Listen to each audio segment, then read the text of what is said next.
Now we'll create the city blocks. I'm going to use basic cubes with slight adjustments to their scaling and positioning.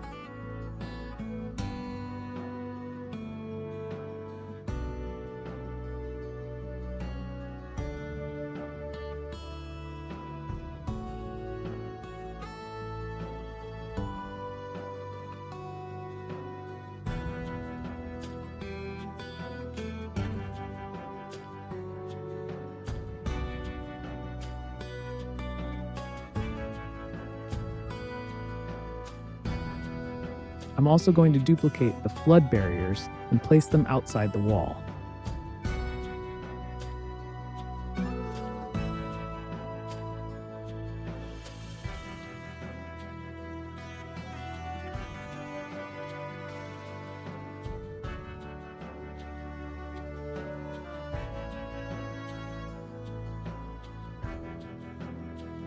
Select the domain and change the resolution to 128. A lower resolution than this will give a very incorrect appearance and may not simulate the fluid at all due to the scale of the domain.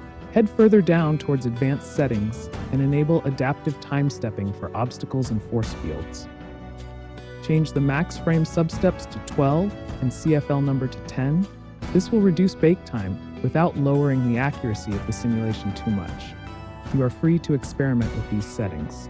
Originally, the idea for this video was to fracture the wall, acting like a dam, but I wanted to keep the scene simple and clean. Under the world settings, enable sheeting effects and change strength and thickness to 0.05. You can also enable surface tension, which basically means more force will be needed to break the fluid particles apart. Under the surface mesh settings, you can increase the quality of the fluid mesh, which will increase bake time.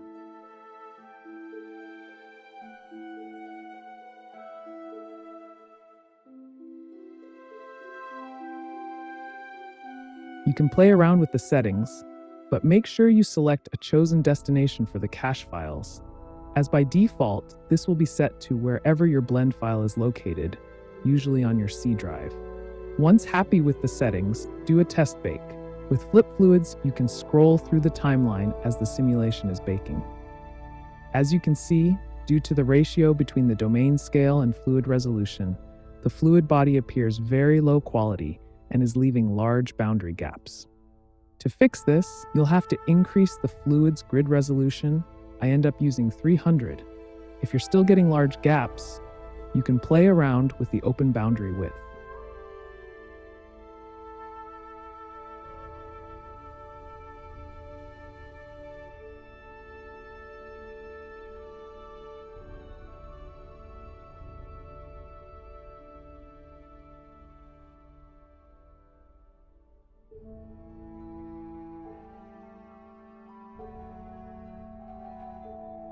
For the gap between the bottom of the fluid and the ground, you can simply drag or scale the bottom of the domain to go further past the ground. Make sure to always correct transforms and origins when editing the domain. This will be the trial and error phase where you play around with the settings to see what works best for your scene.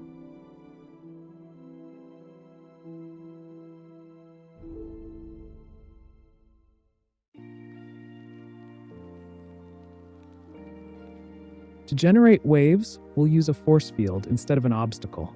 I wanted to experiment with different wave generating techniques and found this method to be useful when making other Flip Fluid videos. Create a cylinder, rotate and scale it to match the domain's width.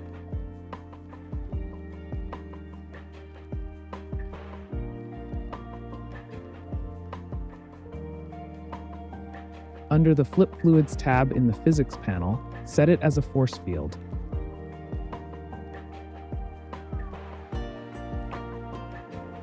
Position the object so it curves over the fluid object as shown here. Change the strength to 0 and keyframe it at frame 0.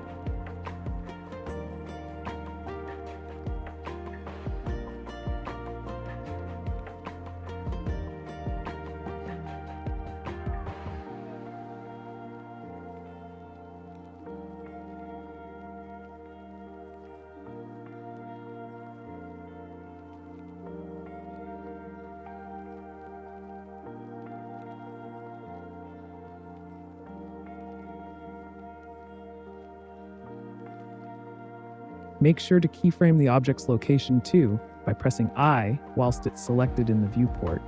Scroll through the timeline to frame 60 and move the object along the x-axis to sit slightly above the middle of the fluid object, and click I to add a universal keyframe. You can also go into the Object Properties panel and set individual keyframes for each axis. Seek further to frame 120 and shift the object further down the x-axis to sit at the end of the fluid object just before the flood barriers, and add another keyframe. Now, if you play the animation, the object should move across the fluid body with a slight curve. If you want the curve to be steeper, go to frame 60 and slightly raise the object. Don't forget to set the keyframe again.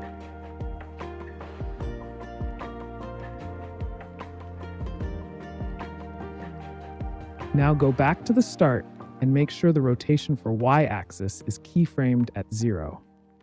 As you can see, scrolling into the negatives spins the cylinder towards the city, which is what we want.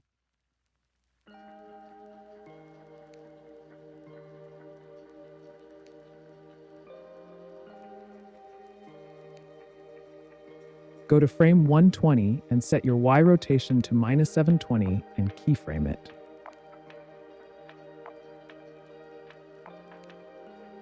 If you play the animation now, you'll see there's no rotation before frame 60. That's because the rotation is keyframed at 0 on frame 60. Simply deselect the keyframe button next to the Y rotation tab in the Object Properties menu. Now the cylinder will spin correctly. We want the force field to move back once it's reached the flood barriers. To do this, duplicate frame 120 and shift the keyframe in the timeline to 150.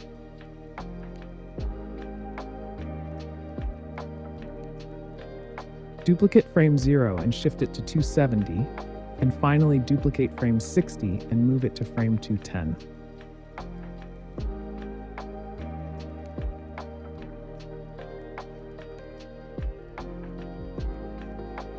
For the force field to generate waves, you'll need to play with the strength settings. Using a negative number pulls the fluid to the force field. A positive number pushes fluid away. Since the strength is keyframed to 0 at the start, shift to frame 120 and set the strength to -8 and add a keyframe. I end up using -12 for the final sim. Keyframing the strength will gradually raise the wave. Shift to frame 270 and make sure the strength is keyframed to 0. As the force field moves back, the strength should decrease.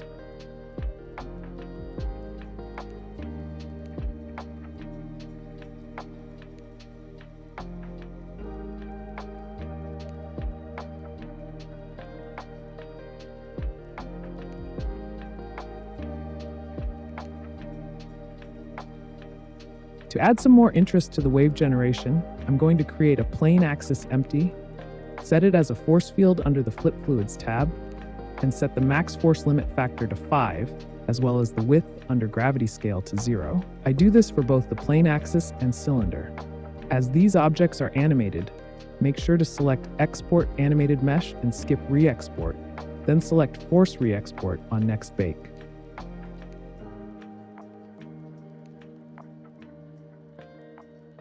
With the plane axis selected, use the same settings as the cylinder. Select the plane axis, then holding Shift, select the cylinder and hit Ctrl-P to parent the empty to the cylinder using Object Keep Transform. Now if you play the animation, the empty should move and spin with the cylinder. Select the empty and shift to frame 120. Keyframe the strength to -6.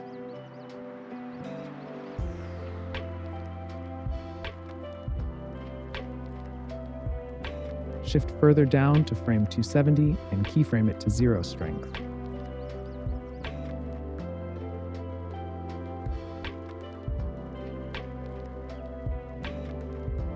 Once you're happy with the plane axis settings, duplicate it and shift it along the y-axis by 5. Duplicate another and shift by -5 on the opposite axis.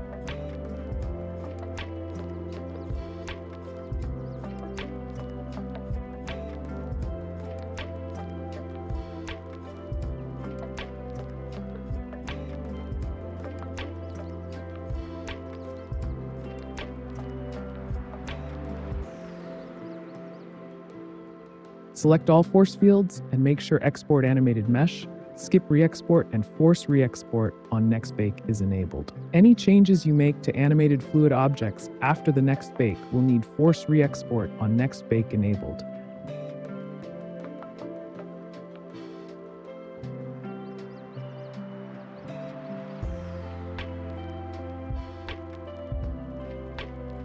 If you play the animation, the empties should spin along with the cylinder. Make sure to save your progress.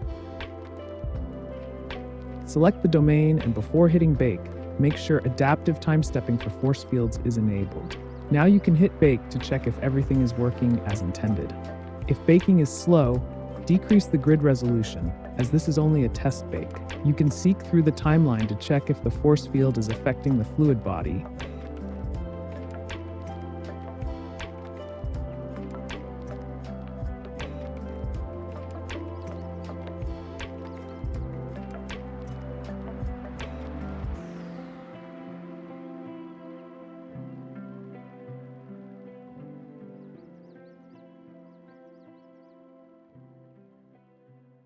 I found the current strength settings from the force fields to be too weak and mostly affecting the center of the fluid.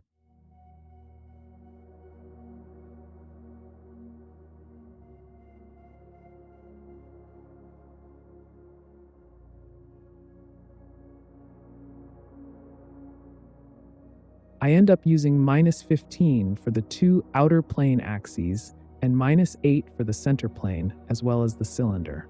Remember, these strength values are reached at frame 120.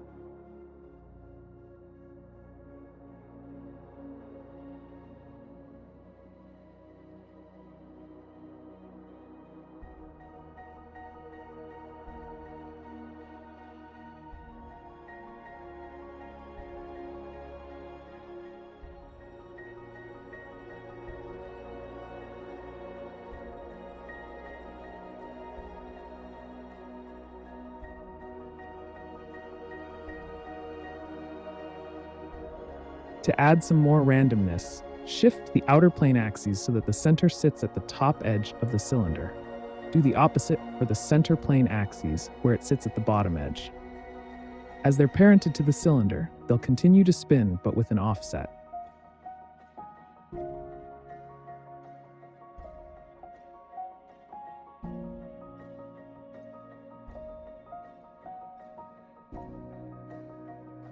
Once set up, remember to force re-export on the next bake for all force field objects and save your progress. Hit bake with a low grid resolution to check the overall look of the sim. I stopped baking around frame 300 to check the scene.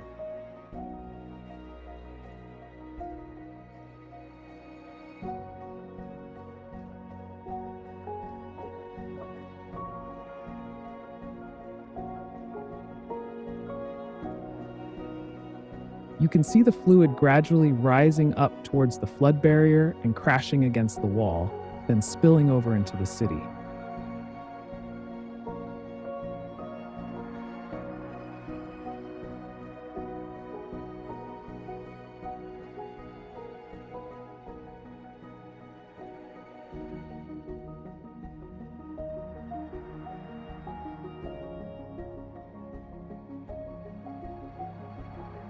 Here I'm showing the changed strength settings of the force fields.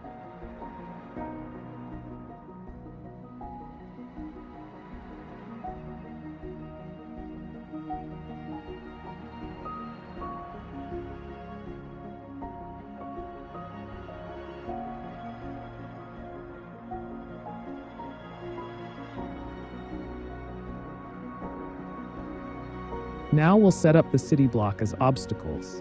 I left this for last as I didn't want the testing phase to take too long, baking due to the large number of separate obstacle pieces. Simply select all blocks, correct transforms, origins, and normals, and with one of the blocks as active or last selected, apply them as obstacles under the Flip Fluids tab. With all blocks selected, hold Alt and set the friction to 0.25.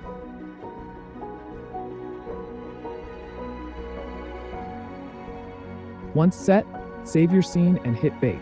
You may want to lower your grid resolution for this test bake as it may take a while. We're checking to see if the fluid interacts with the city blocks. After baking to around frame 300, the fluid should have reached the city.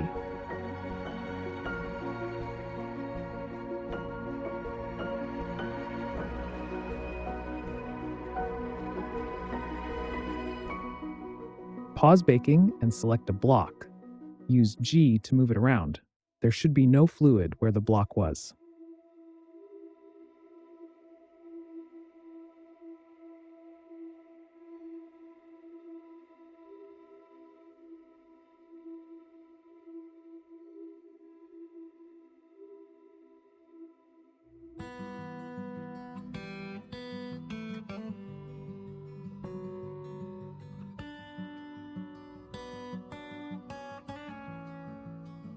I find the fluid to have too much surface tension, so turn it off.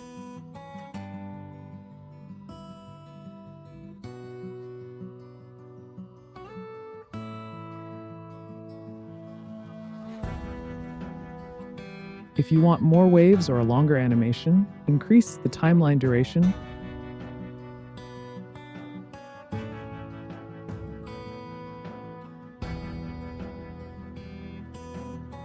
And with all keyframes selected, duplicate the force field objects, hit Shift D above the timeline, and shift the duplicated keyframes further down the timeline.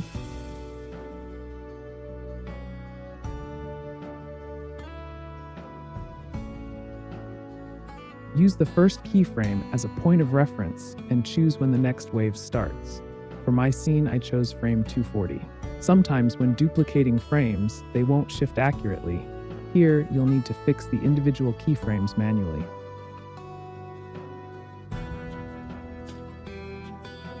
Play the animation and make sure everything plays properly.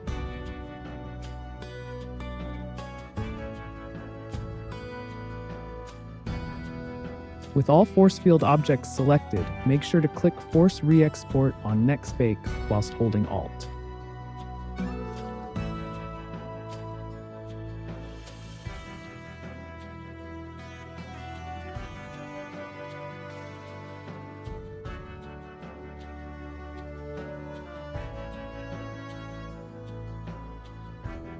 Now save your scene and you can start another test bake.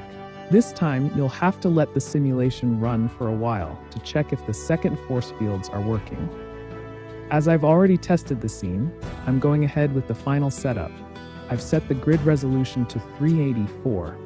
Further down the list, enable Whitewater for your final bake. This will add foam, bubble, and spray particles to the sim, and if you want, also dust. For better viewport performance, head to the display settings and click on the Whitewater display tab. There will be two lists, one being the final render options on the left and the viewport options on the right. Under these settings, you can also choose how many particles you want present in your scene. You can also choose your particle scale, as well as what you want them to be instanced as. You can also set materials for each Whitewater particle type. The FLUIDS add-on includes some presets, but you can also set your own custom materials up and use them. By default, these options will be set to none. Finally, you can add some motion blur to the Whitewater. Keep in mind, motion blur has to be initialized before baking. To do this, open the side panel with N and head down the FLUIDS tab to Geometry Nodes Tools. Select Initialize Motion Blur. A blue prompt should appear at the bottom, confirming it has been applied. To double check, head over to the Geometry Nodes window. In the outliner at the top right, where all your scene objects are listed, select any Whitewater object under the Flip Meshes collection. When selected, the Geometry Nodes window should appear like this. Once all set up, do one last check for your scene. Make sure all your animations are playing correctly, as well as force re-exporting. Next Bake is enabled for all of them. Make sure all static geometry, such as the obstacle meshes, have their transforms, origins, and normals corrected. And finally, make sure to save your progress. You can see, I reduced the grid resolution to 180 as 384 with Whitewater will simply overload my PC.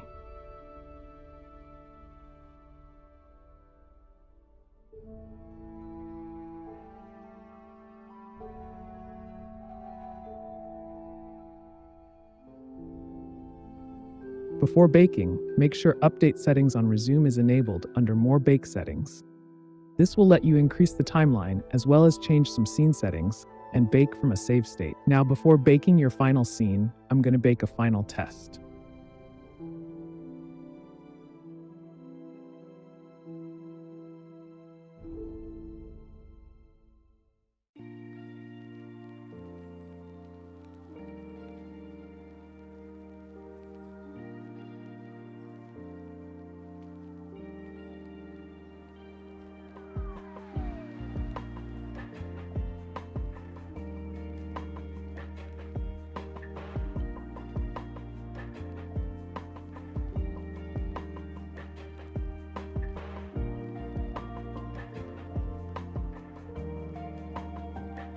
Before a test render, I'm going to set up a few materials.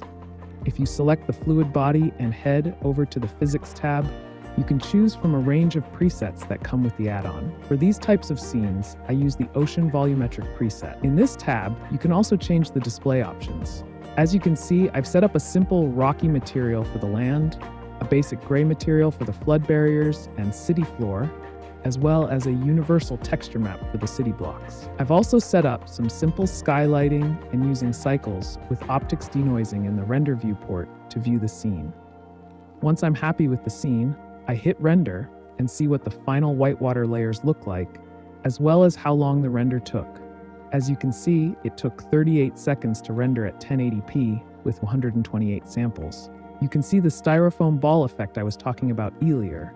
As the foam spreads out, it becomes very obvious.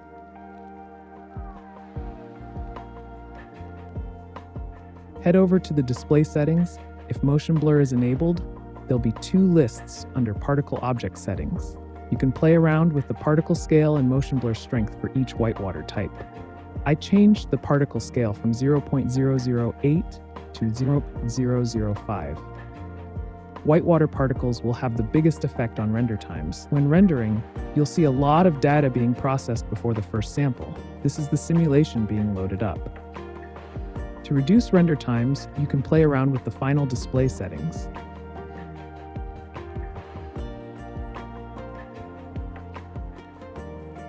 I lowered the foam and spray to 85% along with bubble and dust to 50% as they aren't too visible as it is.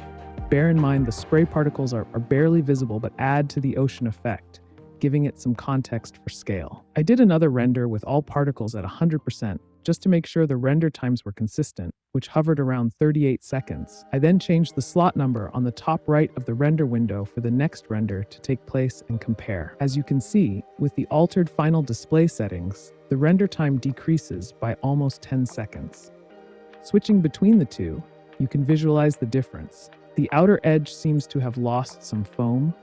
For this scene, it'll be all right, as the main focus is towards the middle of the fluid around the wall where it crashes and spills over. This will be the final test before letting the full bake take place and rendering with full resolution and higher samples. Make sure to set up your material and lighting as well as saving your scene. I'd advise to keep the surrounding of your PC or laptop as cool as you can, and make sure to routinely check the bake. Doing these checks will save a lot of time. With that being said, I hope you've enjoyed the tutorial. If you have any questions, feel free to drop them in the comments. Hopefully you like and subscribe, and see you in the next one. Take care.